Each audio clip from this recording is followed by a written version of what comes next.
Dear students, today we are going to discuss our topic in mathematics class 12, continuity of a function.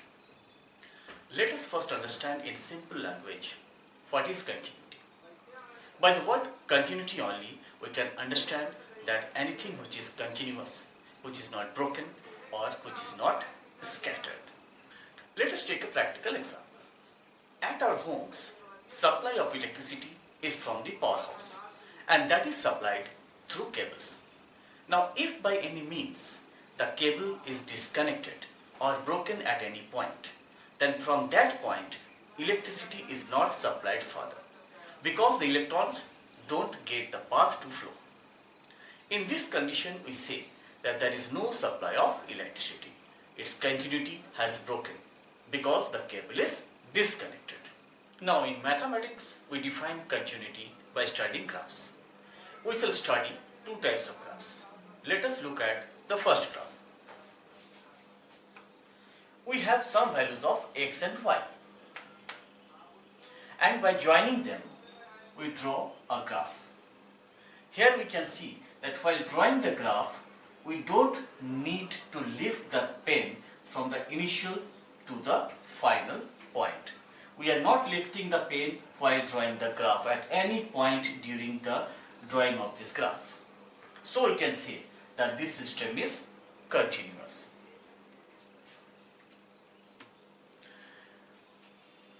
Now let us see to the next graph. Here we see when x equals to 0, y equals to 2. When x is not equals to 0, y is equals to 3.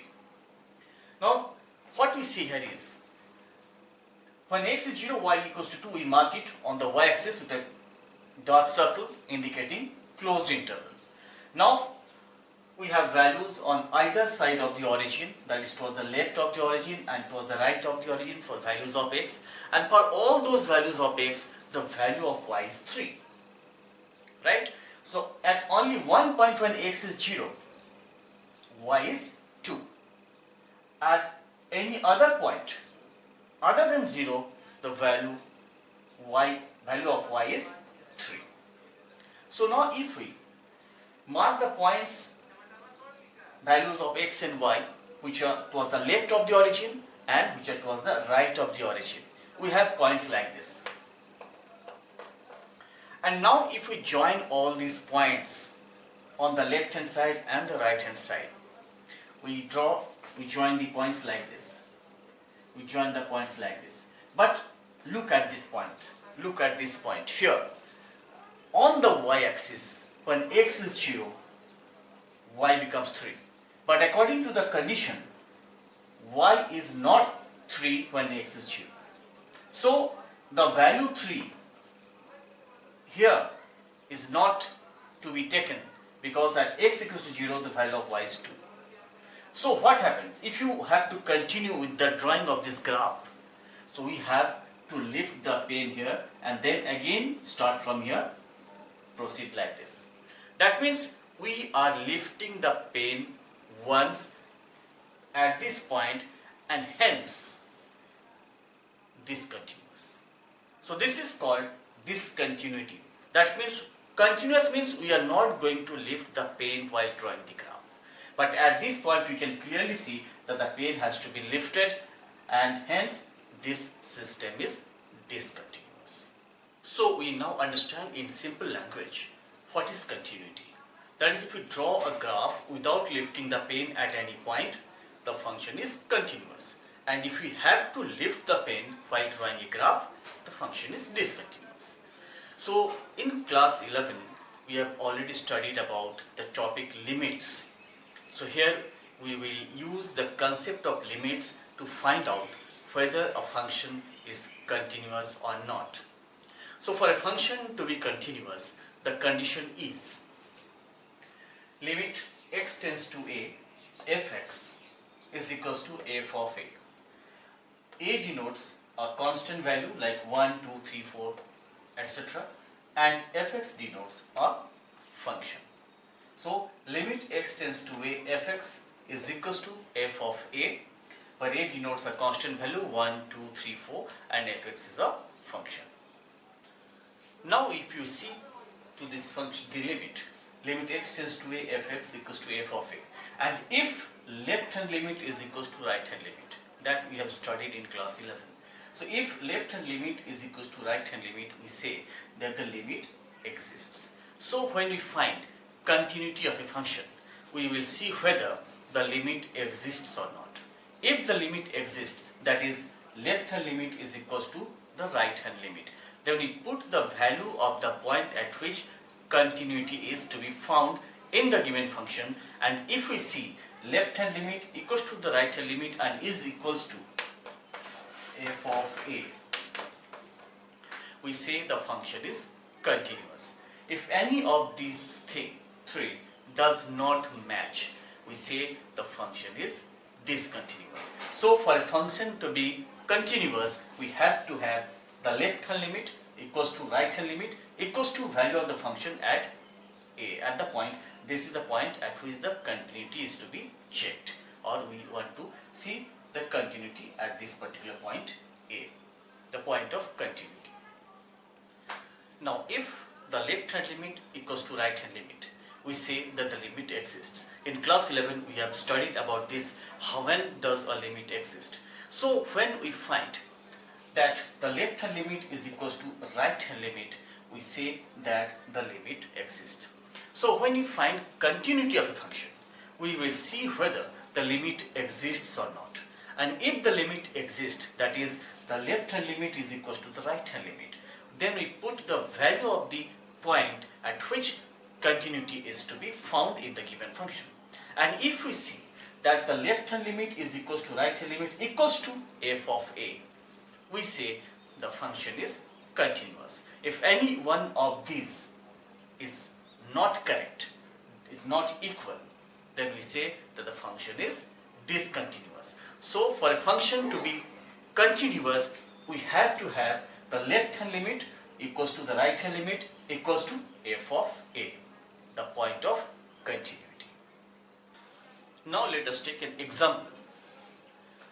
Let fx equals to twice of x. The function fx is 2x, and we have to check the continuity at the point x equals to 1. So we write the left hand limit equals to limit of x tends to 1 negative fx, negative to indicate the left hand limit, equals to limit x tends to 1 negative 2x, which is a function. Right hand limit equals to limit x tends to 1 positive, positive to indicate the right hand limit. So limit x tends to 1 positive fx equals to limit of x tends to 1 positive, the function 2x. Now, so if you see that in both the places, if we put x equals to 1, then what is the use of finding left hand limit and right hand limit separately? So if we draw a real number line, left hand limit means we are proceeding from the left hand side and we'll take some value of the on the left hand side, and we'll take such a value which is just before 1 on the x-axis. So let us take the value 0.9999, which is just before 1 on the left hand side of the x-axis.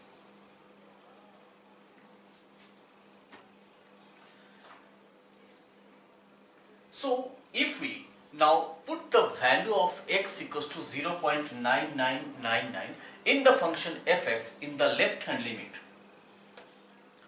then we have limit x tends to 1 negative 2 into 0.9999, that is coming to almost 1.9999, and that is almost 2, and that we can take it as 2, right? Now to find the right hand limit. Right hand limit means to proceed from the right hand side to the value 1. We are proceeding from the right hand side to the value 1. So let us choose any value on the right hand side of the point 1 and let this point be 1.000001. We take another point which is just on the right of this number 1, because we are proceeding from the right hand side to the point 1.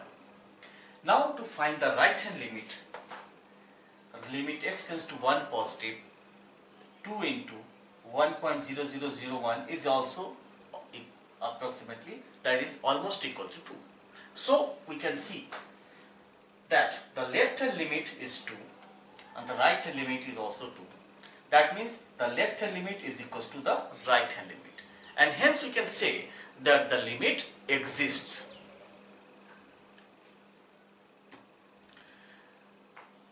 Now we have to check whether the function is continuous or not. So we have to find f of a. Here a is equals to 1 at the point where we are checking the continuity. So what is f of a? That is f of 1, that is 2 into 1, and that is equals to 2.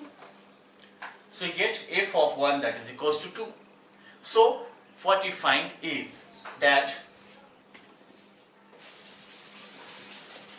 the left hand limit is equals to the right hand limit is equals to f of a, and hence the function is continuous. Now let us see a function which is not continuous.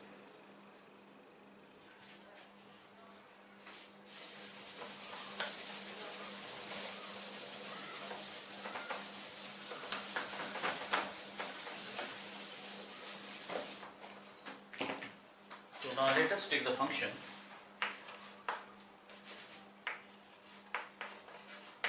fx equals to 3 when x less than equals to 0, and fx is equals to 5 when x greater than 0. And you have to check the continuity. Check continuity at the origin.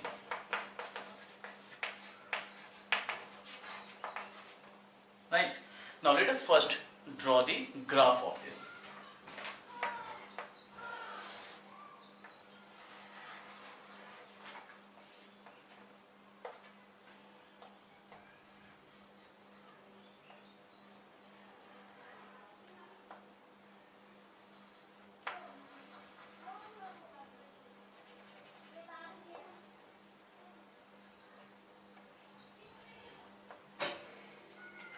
So here is the graph.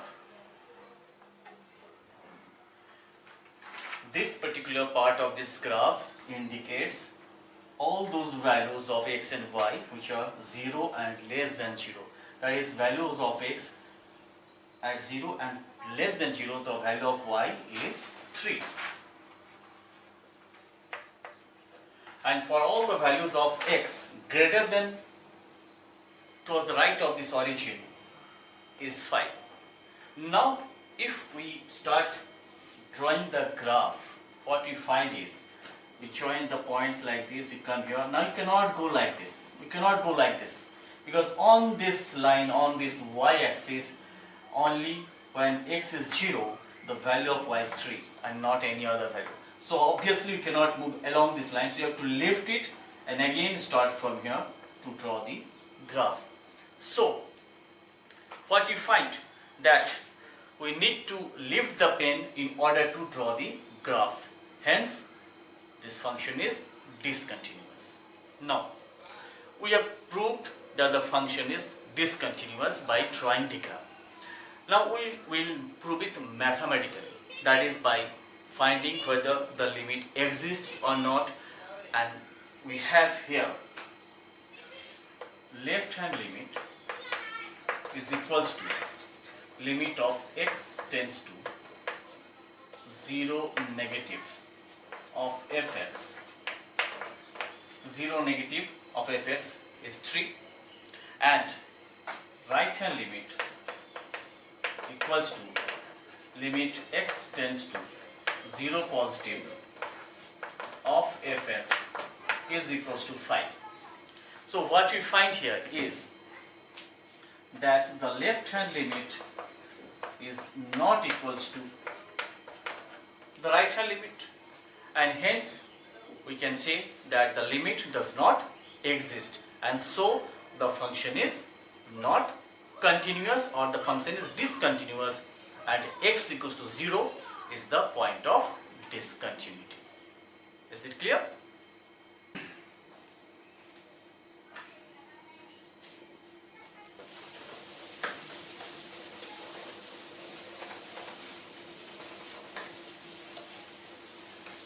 Now let us write the definition of continuity.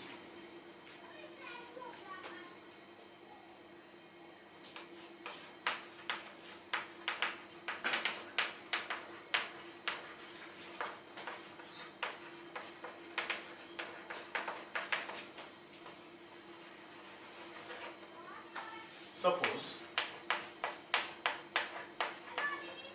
f is a real function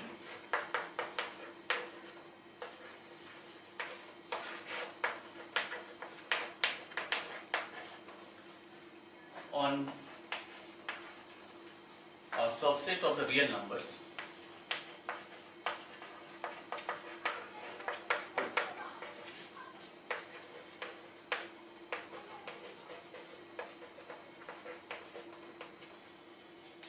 and let C be a point. C be a point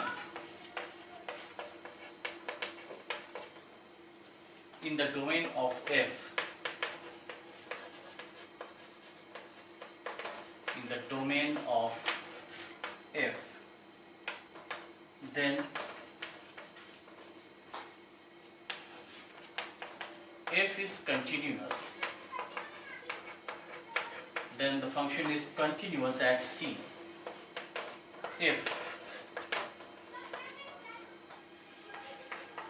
limit x tend to C, f of x equals to f of C. So this is the definition of continuity of a function. Suppose f is a real function on a subset of the real numbers and let C be a point in the domain of f. Domain of f means the values which defines the function. Then f is continuous at C if limit x tends to C, f of x, that is the function, equals to f of C. So this is the definition of continuity of a function. Now we will see what are the reasons for discontinuity.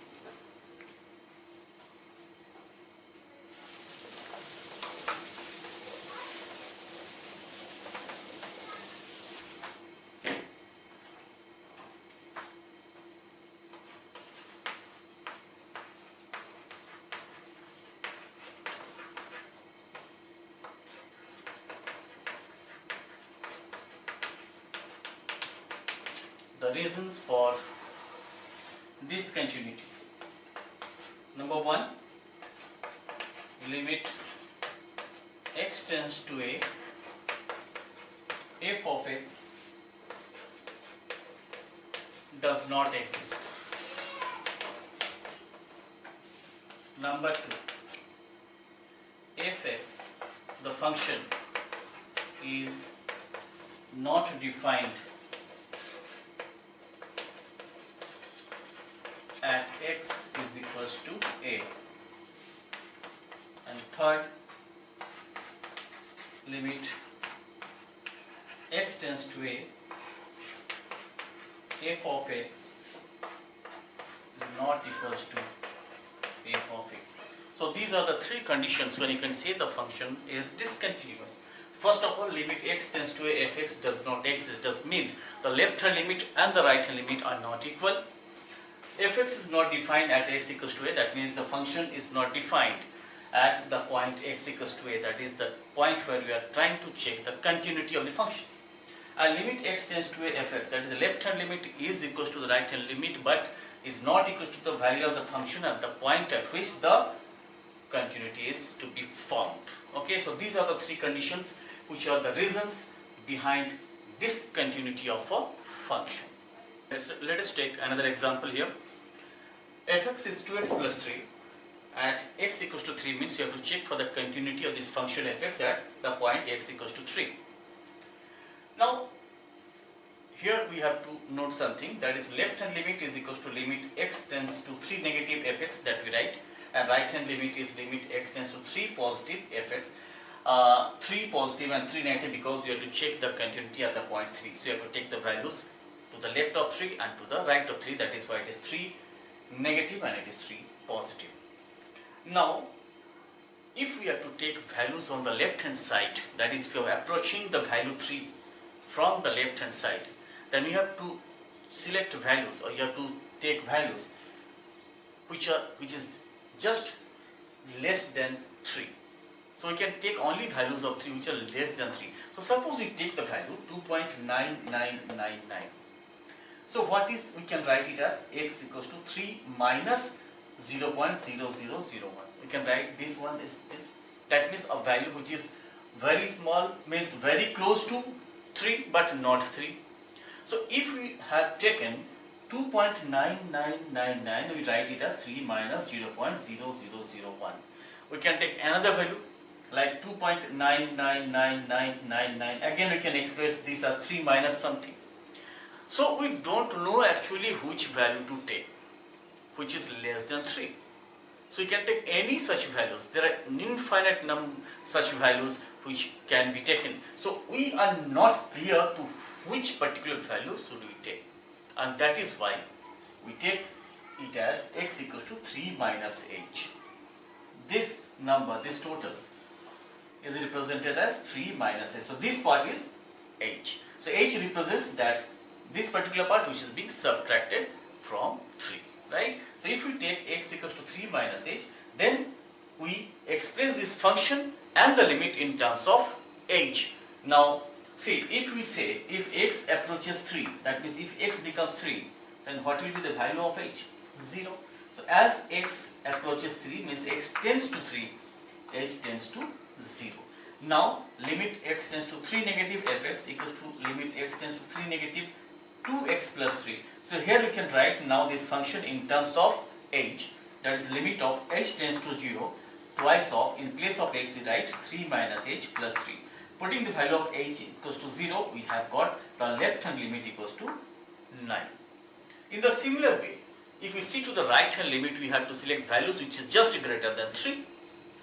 So if we select like 3.00001, a value which is towards the right of 3, we can write it as 3 plus something. And this something we denote it by h. So we write x equals to 3 plus h. Again, in the same way, if x tends to 3 means x approaches 3, h approaches 0. So x, limit x tends to 3 positive, fx equals to limit x tends to 3 positive, the function 2x plus 3. Now this function is represented in terms of h. So limit h tends to 0, 2i's of 3 plus h plus 3, and if when you put the value of h equals to 0, we have the right hand limit equals to 9. So what we see, that the left hand limit is equals to 9 and the right hand limit is also equals to 9. Now the limit exists. Now to check for the continuity, now you have to check f of 3, and if that becomes equal, that means the job is done, that is the function is continuous. Now what is f of 3? f of 3, the function is 2x plus 3, that is 2 into 3 plus 3, that is equals to 9. So finally what we get? So what we see is the left hand limit is equals to the right hand limit is equals to f of 3. Hence the function fx is continuous, and it is continuous at the point x equals to 3. So you have checked the continuity at the point x equals to 3. So I think whenever you solve questions like this, you can assume this, which will help you to solve in a better way. So I think the concept is clear by now. We will move on to solve a few problems on this, so that the concept becomes more and more clear and you gain in the confidence to solve the problems by yourself.